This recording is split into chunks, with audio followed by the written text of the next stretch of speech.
Hi, Mike. Happy 1104. Loved your video last week. I didn't know a lot of those movies were based on books. I knew Shawshank and a couple of the other ones, but not all of them. I'm really happy that you are safely back in Canada.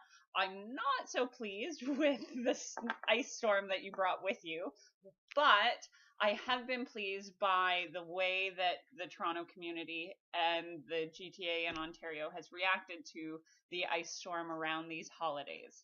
So, this week, in inspiration and celebration of the holiday season, I'm going to do a Fast and Furious 1104. I know I'm a little late. It's going to be 1104 at night and not in the morning this week, and Ripley is excited. Because I had my niece and nephew in town, and we went to go see the Ross Petty pantomime, The Little Mermaid, down at the Elgin Theatre today, and I had to drive my sister to the airport. Blah, blah, blah. Excuses. But this week, I am doing the 11 random acts of kindness from the Toronto holiday ice storm and other wonderful holiday things. So, here we go. Number 1. On the bus to work one day, I saw a man helping an elderly gentleman cross the ice. Number 2, on the bus to work the day after the ice storm, there was a lovely woman who was making everyone laugh in spite of the horrible weather and being late and the TTC shutdowns and all of that stuff. On that same bus, with all of the snowbanks, number 3, there was a gentleman who got off the bus to help a woman down because there was a snowbank that she couldn't get over.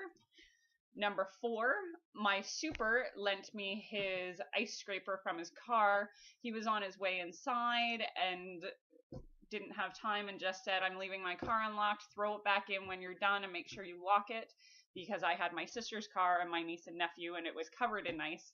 And my lovely sister who watches this, who's warm in Cuba right now, since she has underground parking, refuses to keep an ice scraper in her car in case of such events like random ice storm. Hi, Ripley.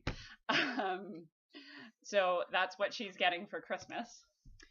Let's see. Number 5, one of the actors that I've been working with offered to go pick up people who were stranded at the TTC to get to rehearsal on time because he knew that it would be tough goings, which was so lovely. Number 6, Facebook has been flooded by people who have power offering, here's also 7 and 8, to cook meals for people who are without power, to offer hot showers for the people who are without power, and places to stay for indefinite periods of time. They're posting how many beds they have, couches, floor space, all of that stuff.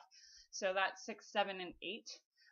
Which has been wonderful to see. I've offered up my place, but as you know, I have literally my bed and my bathtub, essentially. So, yeah, although I have had my niece and nephew here, so it's been kind of close quarters.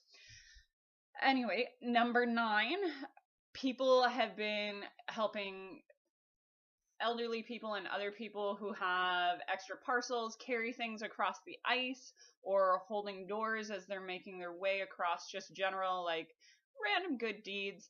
Number 10 is less to do with the ice storm, but the Berkeley Street Cafe on Berkeley Street for the last week before Christmas was offering super, like, early 80s pricing for all their sandwiches as a thank you to all their customers coming in. So it was like $1 or $2 for a nice homemade sandwich, which was lovely on behalf of the Berkeley Street Cafe.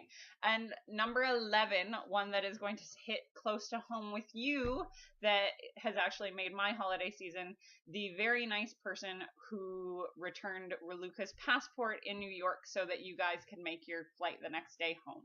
So that is 1104 this week for me, and it's late and I went over, and that is going to be just fine because it's Christmas, so you can give me heck when I see you.